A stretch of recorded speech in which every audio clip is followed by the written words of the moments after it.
Assalamualaikum warahmatullahi wabarakatuh. Bertemu lagi dengan saya Nadila Sari. Di kesempatan video kali ini saya akan membahas materi mengenai pengembangan sistem informasi.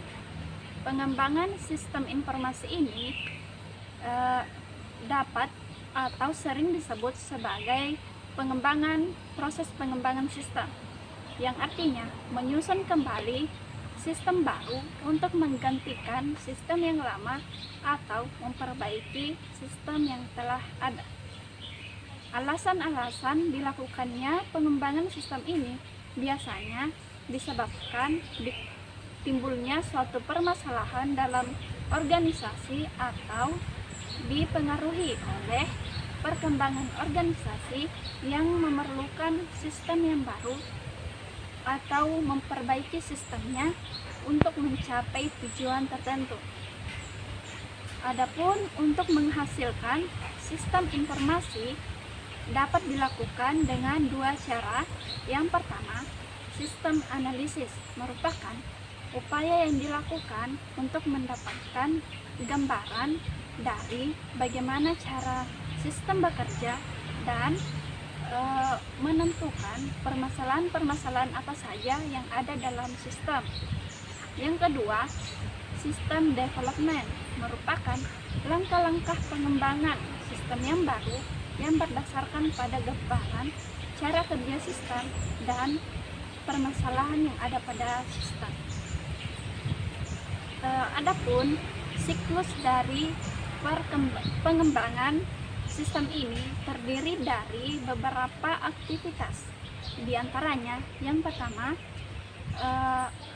penyelidikan awal, yang kedua, penentuan kebutuhan sistem, yang ketiga, pengembangan prototipe sistem, yang keempat, desain sistem, dan yang kelima,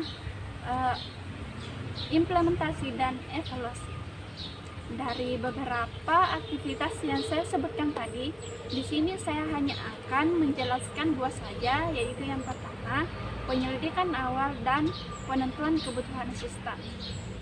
Baiklah, yang pertama, penyelidikan awal.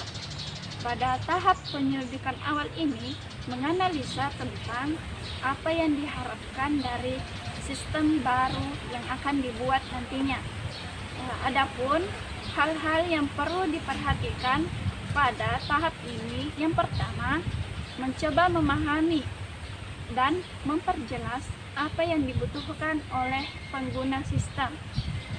Yang kedua, menentukan ruang lingkup dari studi sistem informasi.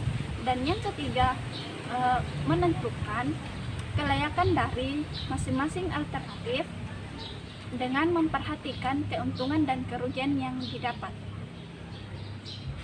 Kemudian, apabila suatu fungsi telah ditetapkan untuk dilaksanakan pada sistem baru nantinya, maka tahap selanjutnya yang harus dilakukan yaitu melakukan studi kelayakan.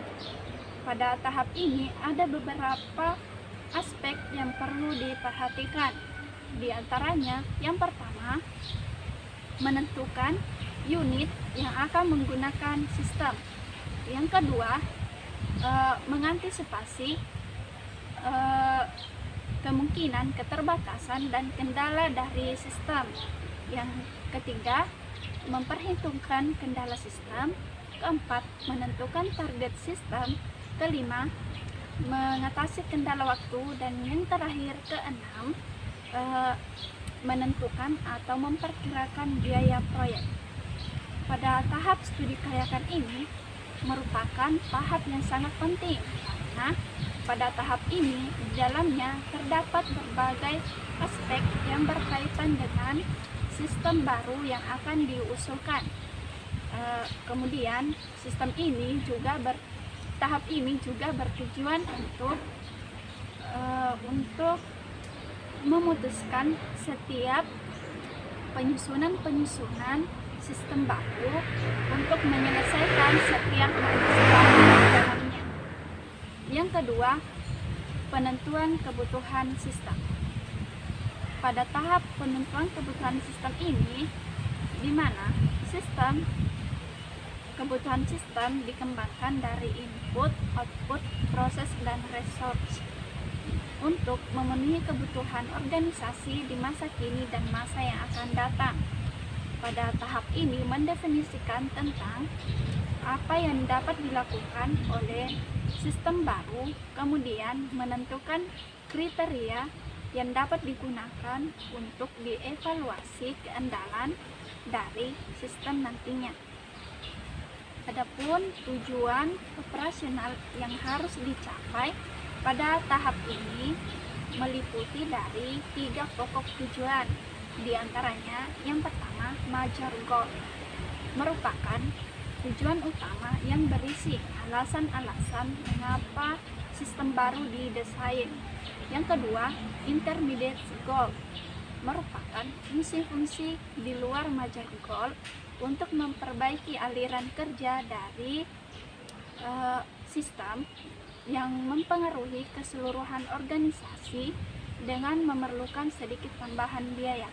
Dan yang terakhir, minor goal, merupakan fungsi-fungsi yang harus dapat dilakukan oleh sistem baru yang tidak memerlukan tambahan biaya.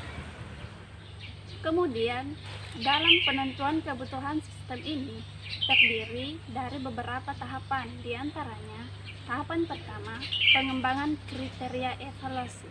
Ada beberapa kriteria evaluasi yang dapat ditetapkan, di antaranya yang pertama, pencapaian tujuan, yang kedua, apakah tepat pada waktunya, yang ketiga, biaya yang diperlukan, keempat, kualitas yang diperoleh, kelima, kapasitas sistem, yang keenam, efisiensi dan produktivitas sistem, ketujuh, ketelitian sistem, dan yang kedelapan, keandalan dari sistem. Selanjutnya, tahapan yang kedua yaitu teknik memperoleh informasi. Secara umum, ada 3 teknik dalam memperoleh informasi, yaitu yang pertama, pengamatan, artinya melakukan pengamatan pada aliran informasi dan dipresentasikan dalam bentuk grafik. Yang kedua, teknik wawancara langsung kepada pengguna sistem. Yang ketiga, teknik kuesioner atau daftar pertanyaan kepada pengguna sistem tanpa bertemu langsung. Tahapan ketiga, strategi penentuan kebutuhan sistem, yaitu melakukan pendekatan sistematis untuk menentukan manakah yang lebih efisien dan efektif yang berkaitan dengan kebutuhan dari sistem. Baiklah, sekian dari saya materi tentang pengembangan sistem informasi. Lebih dan kurangnya mohon dimaafkan dan semoga bermanfaat. Terima kasih. Wassalamualaikum warahmatullahi wabarakatuh.